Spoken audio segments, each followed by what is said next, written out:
میرے رزق میں کمی ہو گئی.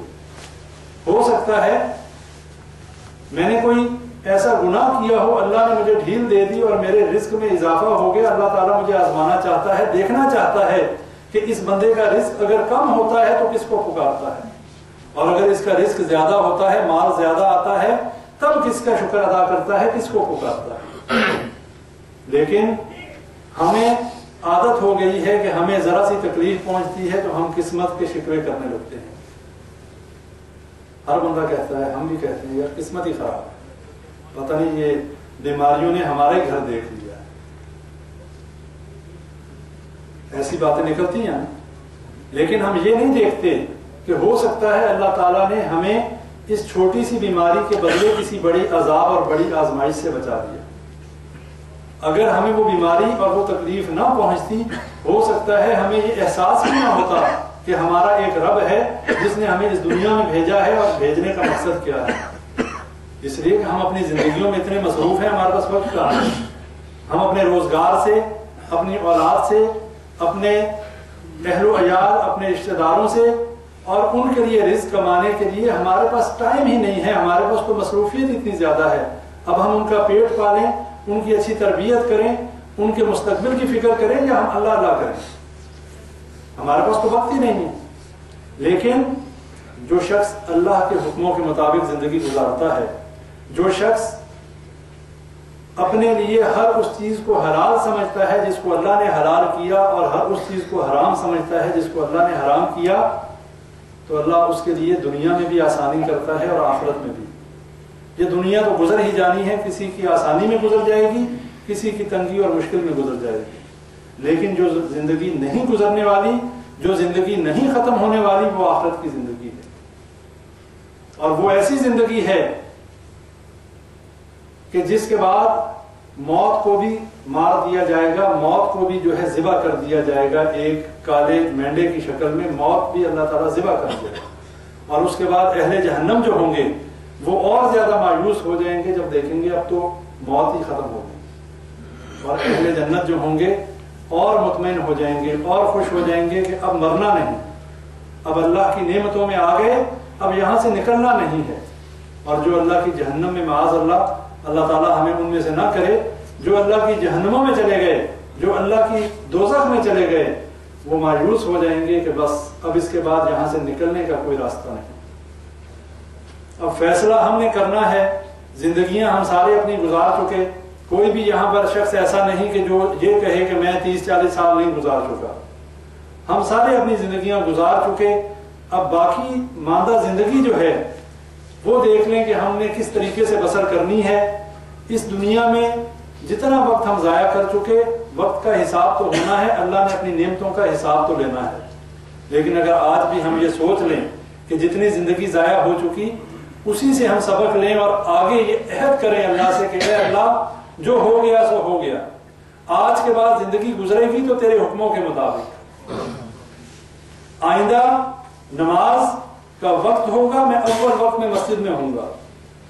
زندگی گزاروں گا اس طریقے سے جیسے نبی اکرم صلی اللہ علیہ وسلم نے ہمیں بتایا، اسی طریقے سے زندگی گزرے گی. اگر نبی صلی اللہ علیہ وسلم نے شرک کی مذمت کی، ہم شرک سے بچیں گے. اگر بدعات سے بچنے کا حکم دیا گیا، ہم بدعات سے بچیں گے. اور یہ تبھی ہو سکتا ہے کہ جب ہمیں کچھ دین کا علم ہو. اس لیے کہ جہالت جو ہے انسان کو کفر میں لے جاتی ہے، اور آج ہم اسی وقت سے گزر رہے ہیں کہ جب ہم جہالت میں جو ہیں گھرے ہوئے ہیں. ہمارے پاس دین کا علم نہیں ہے. میں بھی دین کا عالم نہیں ہوں، اور ہم سارے جتنے لوگ بیٹھے ہیں محتاج ہیں. ہمیں دین کا علم حاصل کرنا چاہیے. اور دین کا علم حاصل کرنا کیا طریقہ کیا جائے کہ دین کا علم آ جائے؟ یہ کوئی راتوں رات تو آنے والی چیز ہے نہیں. دنیا کمانے کے لیے 40-50 سالہ زندگی کے لیے ہم نے اپنی ساری زندگی خرچ کر دی کسی ہنر کو سیکھنے اور سکھانے میں.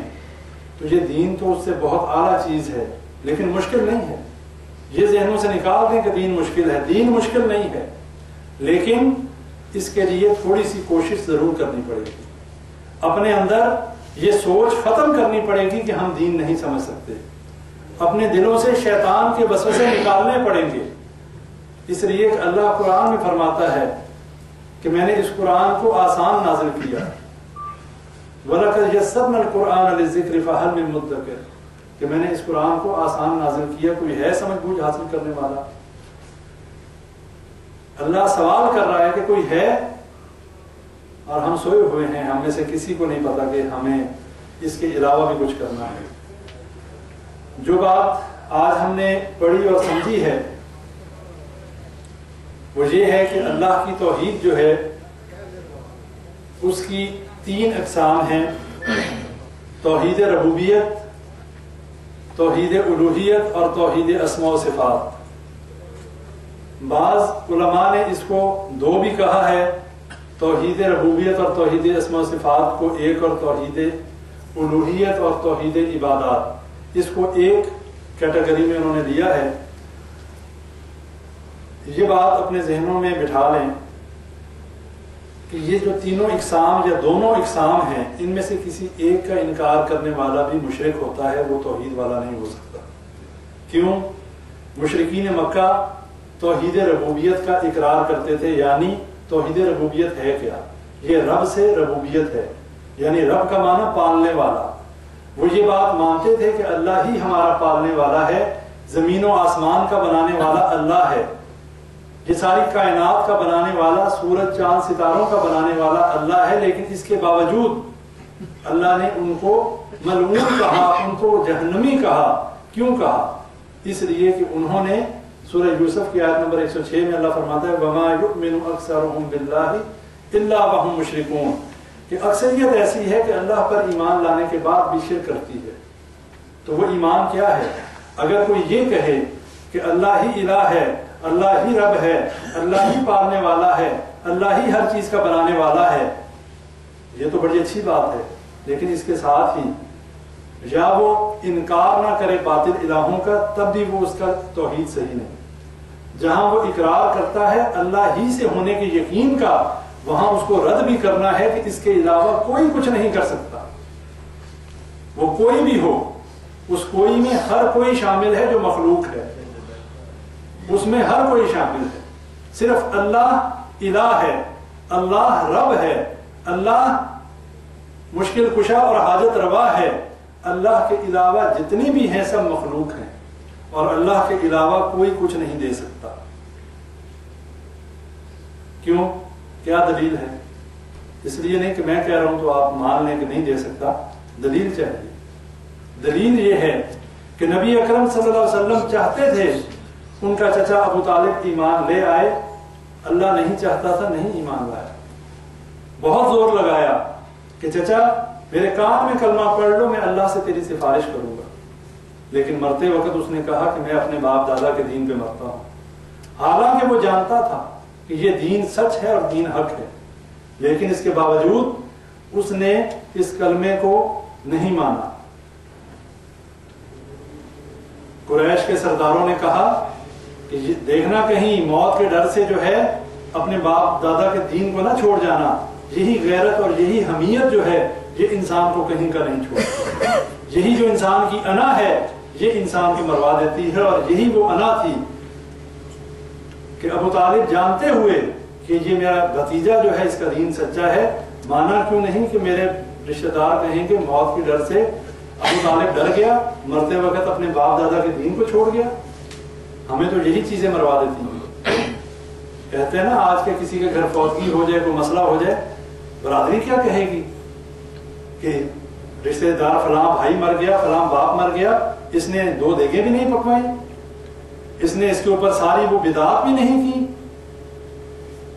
برادری جائے بھاڑ میں، برادری جو مرضی کہتی رہے، اگر اللہ کے حکموں کے خلاف ہے، ہماری اولاد ہمارے والدین بھی اگر کہیں ہمیں نہیں ماننا، بلکہ ہمیں کہنا ہے کہ اللہ تعالیٰ اس بات سے ناراض ہوتا ہے، نبی اکرم صلی اللہ علیہ وسلم کے حکموں کے اور سنت کے خلاف ہے، میں یہ نہیں کر سکتا۔ آپشن 2 ہیں، یا تو اللہ کی بات مان لیں، یا نبی صلی اللہ علیہ وسلم کی بات مان لیں، یا برادری اور گھر والوں کی بات مان لیں۔ یہاں پر پتہ چلتا ہے ہم کتنے محب رسول ہیں۔ دعوے تو بہت ہیں کہ ہم محب رسول